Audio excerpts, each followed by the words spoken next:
तो गाइस आज हम बात करेंगे मैनेजर किम के चैप्टर नंबर 64 के बारे में, जिसका नाम है no licence versus licence to kill. तो खैर आज की वीडियो की शुरुआत में हम देखते हैं शॉन्ग हो और डोंग योंग ये दोनों के दोनों चुपके से उस शिप में चढ़ जाते हैं जहाँ पे डिहोंग होती है, और शॉन्ग हो गन की मदद से इस शिप को हाईजैक करना चाह रहा होता है। शॉन्ग हो डोंग योंग को एक स्माइल के साथ कहता है, क्या तुम पूछ रहे हो मेरे पास लाइसेंस है? नहीं, मुझे शिप चलाने के लिए लाइसेंस की जरूरत नहीं है। मुझे पता है एक बाइक कैसे चलाई जाती है और मेरे लिए बस उतना ही काफी है। लेकिन डोंग योंग शॉन्ग हो को रोकने की कोशिश कर रहा होता है और कहता है, नहीं रुक जाओ, आखिर तुम क्या बोल रहे हो? जो तुम करने की सोच रहे हो उसमें काफी ज्यादा खतरा है, ऐसा मत करो। लेकिन शॉन्ग हो भी अभी अलर्ट मोड में आ चुका होता है क्योंकि उसको यहाँ पे किसी के चलने की आवाज आ रही होती है, और अभी इनकी तरफ चल के आ रहा होता है इनकी शिप का वाइस प्रेसिडेंट, जो कि वही हट्टा कट्टा बंदा होता है जिसने नैम का कुत्ता बना दिया था। फुजीमोरी अभी दरवाजे से उसी जगह पे आने की कोशिश कर रहा होता है जहाँ पे शॉन्गो लोग होते हैं, लेकिन दरवाजा छोटा होने की वजह से फुजीमोरी दरवाजे में अटक जाता है और शॉन्गो लोग अभी डर के मारे इसी कमरे में छुपे हुए होते हैं। फुजीमोरी दरवाजे में अटकने के बाद कहता है, ये शिप सच में काफी ज्यादा छोटी है, इसके अंदर मैं बहुत ही मुश्किल से आ पाता हूँ। मेरी चेस्ट यहाँ पे फंस चुकी है, अगली बार मुझे एक बड़ी शिप बनवानी चाहिए। और फुजीमोरी के यहाँ पे सिर्फ थोड़ा सा अटकने से ही शिप को थोड़ा सा डैमेज भी पहुँचता है। फुजीमोरी अपने साथ के बंदों को कहता है, खैर जो भी हो, जब हम पहुँच जाएंगे तो मुझे उठा देना। और हाँ, वो जो लड़की है समझ गए ना, उसका क्या करना है। फुजीमोरी अभी लगभग इस रूम के अंदर आ ही चुका होता है और शॉन्गो गन पकड़ के डरते हुए खुद से बोल रहा होता है, मुझे डरना नहीं है,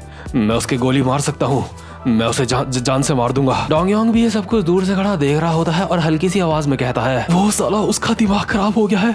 अबे साले रुक जा, अगर तू रुका नहीं तो तुझे अपनी जान से हाथ धोना पड़ेगा बेवकूफ। इतने में ही फुजीमोरी को भी कुछ आवाजें सुनाई देती हैं, लेकिन ये आवाजें शॉन्गो लोगों की नहीं होती। ये आवाज आ रही होती है शिप के डेक से, जहाँ पे याकुजास के बंदे चिल्ला के फुजीमोरी को बोल रहे होते हैं, सर एक छोटी बोट हमारा पीछा कर रही है, हमें नहीं पता ये छोटी बोट हमारे बगल में कब आई, लेकिन उसने हमारी शिप की तरफ एक हुक फेंक दिया है। फुजीमोरी अपने साथ के बंदों को कहता है, क्या उस बोट में हमारे ही गार्ड्स लोग हैं? लेकिन फुजीमोरी को उसके बंदों से जवाब मिलता है, नहीं सर, हमें नहीं लगता कि उसके अंदर हमारा कोई बंदा है, वो बस एक नॉर्मल सी फिशिंग बोट है और वो पूरी तरह से खाली लग रही है। उस बोट को देख के ऐसा लगता है हमारी शिप में कोई घुसपैठिया घुसाया है। अभी फुजीमोरी शॉन्गो लोगों से बस कुछ ही दूरी में होता है, इसलिए शॉन्गो लोगों की भी काफी ज्यादा फटके चार हो रही होती है। बट फुजीमोरी का ध्यान अभी बाहर की तरफ होता है और वो अपने साथ के बंदों को कहता है, जो भी घुसपैठिया है उसे ढूंढ निकालो, कहीं ऐसा तो नहीं कि वही कोरियन यहाँ पे आ चुका है जिसको मैंने थोड़ी देर पहले देखा था। बट इतने में ही शिप के अंदर शोर मचने लगता है क्योंकि घुसपैठिया ने दो बंदों को अनकॉन्शियस कर दिया होता है और बाकी के याकुजा पैनिक हो गए इधर उधर भाग रहे होते हैं और कहते हैं, हमारे ऊपर अटैक हुआ है,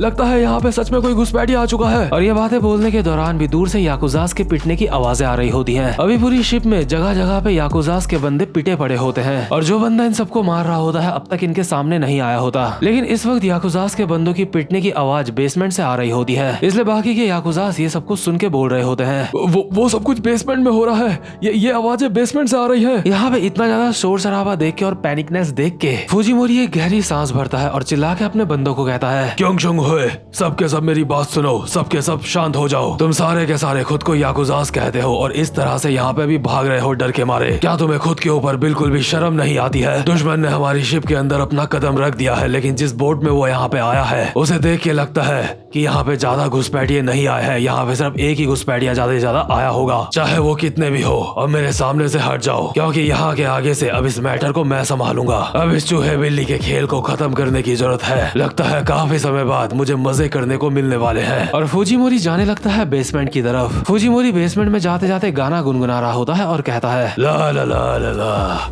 मुझे सच में इस खेल में हमेशा मजा आता है। बट जैसे ही फुजीमोरी बेसमेंट में पहुंचता है तो वो देखता है कि उसके काफी सारे बंदे जमीन में जख्मी पड़े हैं और यहाँ पे काफी सारी वायर्स हवा में लगी हुई हैं। फुजीमोरी इन वायर्स को अपने हाथों से पकड़ता है और कहता है, क्या आखिर ये क्या है? खैर ये जो भी है, लेकिन लगता है घुसपैठिए तू कोई चाल चलने की कोशिश कर रहा है। इतने में ही मैनेजर किम साइड से उछल के आते हैं और अपने दोनों पैरों से लात मारते हैं फुजीमोरी के मुंह पे। बट फुजीमोरी इसके तुरंत ही बाद एक मुक्का मारता है मैनेजर किम के, जिससे मैनेजर किम दूर जाके गिरते हैं। हालांकि मैनेजर किम ने अपने हाथों से इस मुक्के को ब्लॉक कर लिया था, लेकिन उसके बावजूद भी इस मुक्के का फोर्स काफी ज्यादा होता है। फुजीमोरी ये मुक्का मारने के बाद कहता है, ओए तू, क्या तेरे अंदर बस इतना ही दम है? मुझे और दिखा, आखिर तेरे अंदर कितना दम है। अगर तू यहाँ तक ताइकी को हरा के पहुँचा है तो इसका मतलब कम से कम इतना तो है कि तू स्पेशल फोर्सेस का एक हिस्सा रह चुका है। क्यों, मैंने सही कहा ना? या फिर तू ऐसा चाहता है कि मैं तेरा हाल भी ताइकी और उसके दोस्तों की तरह कर दूं? और जैसा कि हमें पता है ताइकी पहले AKL में रह चुका है, जहाँ से हमारा प्लानिंग मैनेजर नैम भी होता है और AKL एक काफी ज्यादा खतरनाक कंपनी होती है। बट इसके बाद हमें दिखाया जाता है एक पुराना सीन जहाँ पे फुजीमोरी सारे के सारे AKL के बंदों को अकेला ही बहुत ही बुरी तरह से मार रहा होता है। फुजीमोरी ने एक AKL के बंदे की गर्दन पकड़ रखी होती है और कहता है, क्या आखिर ये AKL है क्या तुम लोग पैसों के लिए काम करते हो? फुजीमोरी ने अकेले ही सारे के सारे AKL के बंदों को निपटा दिया होता है और प्रेजेंट मोमेंट में मैनेजर किम को बोल रहा होता है, उन सब ने मेरे ऊपर एक साथ अटैक किया था और सिर्फ उस वक्त ही वो मेरे साथ थोड़ी बहुत फाइट कर पाए थे, लेकिन उसके थोड़ी ही देर बाद मैंने उन सबको फाड़ के रख दिया था। सिवाय ताइकी के मैंने उसको जान से नहीं मारा क्योंकि वो लड़का मुझे बाकियों से ज्यादा काम का लग रहा था। लेकिन हाँ कोरियन, इसका मतलब ये नहीं है कि मैं तुझे जिंदा छोड़ने वाला हूँ। तू सोच रहा होगा कि मैं तुझे जिंदा क्यों नहीं छोड़ूंगा। ऐसा इसलिए क्योंकि तू हमारा एक हिस्सा नहीं है। हम सब के सब क्योंगचुंग हुए से हैं और तू हमारा हिस्सा नहीं है। फुजीमोरी ने अभी सारी की सारी वायर्स अपने हाथ से पकड़ ली होती है, बट इतने में ही उन वायर्स की मदद से मैनेजर किम फुजीमोरी को अपनी तरफ खींचते हैं और एक घुटना मारते हैं फुजीमोरी के मुंह पे। इसके बाद फुजीमोरी के पेट में काफी सारे मुक्के और लाते बजा देते हैं, बट फुजीमोरी खुद को संभालते हुए एक मुक्का मारता है मैनेजर किम के और मैनेजर किम को जमीन में चिपका देता है। बट मैनेजर किम एक सेकंड से भी कम समय में वापस से रिफ्लेक्शन दिखाते हुए एक लात मारते हैं फुजीमोरी के मुंह पे, जिससे फुजीमोरी के मुंह से खून निकलने लगता है और जो बंदे बेसमेंट के बाहर खड़े होते हैं उन्हें बेसमेंट से बूम बाम की आवाजें आ रही होती है क्योंकि अंदर काफी ज्यादा खतरनाक फाइट चल रही होती है। ये दोनों याकुजाज आपस में बोल रहे होते हैं, हे आखिर हमें क्या करना चाहिए?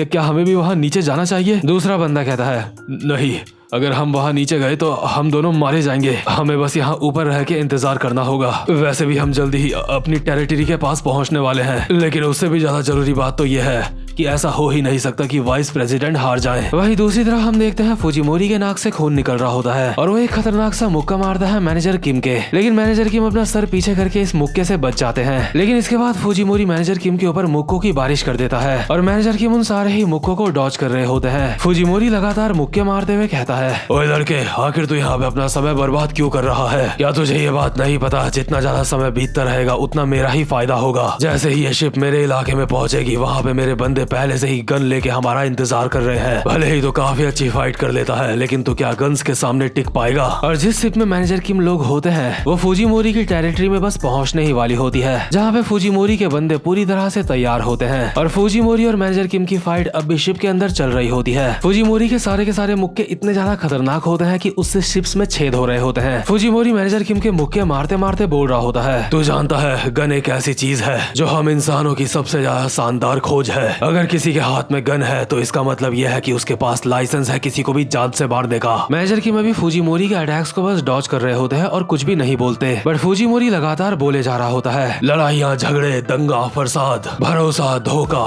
इन सब को निपटाने के लिए बस एक गन काफी है। और मुझे लगता है हमारे बीच में जो इतनी देर से खेल चल रहा है इसको खत्म करने का वक्त आ चुका है। और हम देखते हैं जहाँ पे मैनेजर किम और इस बंदे की फाइट हो रही होती है वहाँ पे मुक्कों से शिप्स की दीवार पे और जमीन में काफी सारे छेद हो चुके होते हैं और मैनेजर किम अब भी कुछ भी नहीं बोल रहे होते। फुजीमोरी कहता है, तो बता आखिर तू क्या करने की सोच रहा है? मैं तेरे साथ और ज्यादा खेलना चाहता था, लेकिन अब लगता है इस खेल को जल्दी से खत्म करना पड़ेगा। वहीं दूसरी तरफ हम देखते हैं शांगो लोग शिप के कंट्रोल रूम में पहुंच चुके होते हैं। डोंगयोंग ने अपने हाथ में गन पकड़ रखी होती है और सारे याकुजास के बंदों को वो रोक रहा होता है करीब आने से। वहीं शांगो कंट्रोल्स के साथ अभी छेड़छाड़ कर रहा होता है। डोंगयोंग गन दिखाते हुए याकुजास के बंदों को बोल रहा होता है, सालो हरामजादो, इस शिप में हमने कब्जा कर लिया है, इसलिए दूर रहो। डोंगयोंग शांगो को कहता है, हे, जो तुम कर रहे हो क्या तुम्हें उस पर पूरा यकीन है कि क्या मैं तुम्हारे ऊपर भरोसा कर सकता हूँ? तो तुमने कहा था तुम्हारे पास लाइसेंस नहीं है, लेकिन उसके बावजूद भी तुम्हें पूरा यकीन है खुद पे। लेकिन शांगो को कुछ भी नहीं पता होता है कि अभी क्या करना है। उसको ये कंट्रोल्स बिल्कुल भी चलाने नहीं आते। शांगो कंट्रोल्स को देख के खुद से बोल रहा होता है, सबसे पहले मुझे किस चीज पे टच करना चाहिए? आखिर मैं कौन सा बटन दबाऊं, कौन सा हैंडल घुमाऊं? चलो इस वाले को छेड़ के देखते हैं। और जैसे ही शांगो एक हैंडल को थोड़ा सा घुमाता है तो पूरी की पूरी शिप उसी समय डिसबैलेंस होने लगती है, जिससे शिप के अंदर भी पानी घुसने लगता है और काफी सारे याकुजास के बंदे जमीन में गिर रहे होते हैं, यानी कि शिप के डैकयार्ड में गिर रहे होते हैं। शिप अभी पूरी की पूरी पलटने को आ गई होती है, जिसकी वजह से फुजीमोरी भी अपना बैलेंस नहीं संभाल पा रहा होता। बट इतने में ही मैनेजर की उछल के आते हैं और अपने दोनों पैरों से एक खतरनाक सी लात मारते हैं फुजीमोरी की छाती में। इसके बाद हवा में उछल के फुजीमोरी को अपने वेट से जमीन में गिरा देते हैं और फुजीमोरी की गर्दन में अपनी वायर्स को लपेट के उसको एक लॉक दे देते हैं। फुजीमोरी अभी पूरी तरह से मैनेजर किम की पकड़ में होता है और मैनेजर किम अभी फाइनली कहते हैं, तूने तूने बिल्कुल सच कहा था, गन्स बहुत ज्यादा कमाल की होती हैं, लेकिन मेरे साथ के लड़के मैंने उन्हें कुछ टिप्स दी थी कि उन्हें सारा का सारा काम कैसे करना है, लेकिन चाहे कुछ भी हो वो फालतू में मुसीबत खड़ी कर देते हैं। वैसे भी जो शिप का पूरा बैलेंस बिगड़ रहा होता है वो शोंगो लोगों की वजह से ही हो रहा होता है, और ये बात मैनेजर किम को काफी अच्छी तरह से पता होती है। मैनेजर किम ने फुजीमोरी को पूरी तरह से जकड़ लिया होता है और कहते हैं, तुझे नहीं लगता अब हमें ये खेल यहीं पे खत्म करना होगा, और जो काम मैं यहाँ पे करने आया हूँ मुझे उसे पूरा करना होगा। मैनेजर किम अभी फुजीमोरी के ऊपर भारी पड़ रहे होते हैं, और इसी के साथ ये वाला चैप्टर यहीं पे खत्म हो जाता है। तो गाइस उम्मीद करता हूँ कि आपको आज की वीडियो भी अच्छी लगी हो। साथ ही साथ मैं आपको बताना चाहता हूँ जो UI स्काई चैनल पे मेरे स्ट्राइक पड़ी थी लुकिसम की वीडियोस के ऊपर से, वो दोनों की दोनों स्ट्राइक अब हट चुकी है, इसलिए UI स्काई में लुकिसम की वीडियोस आती रहेगी। तो खैर अब मैं मिलता हूँ आपसे अपनी नेक्स्ट वीडियो में, तब तक के लिए गुड बाय।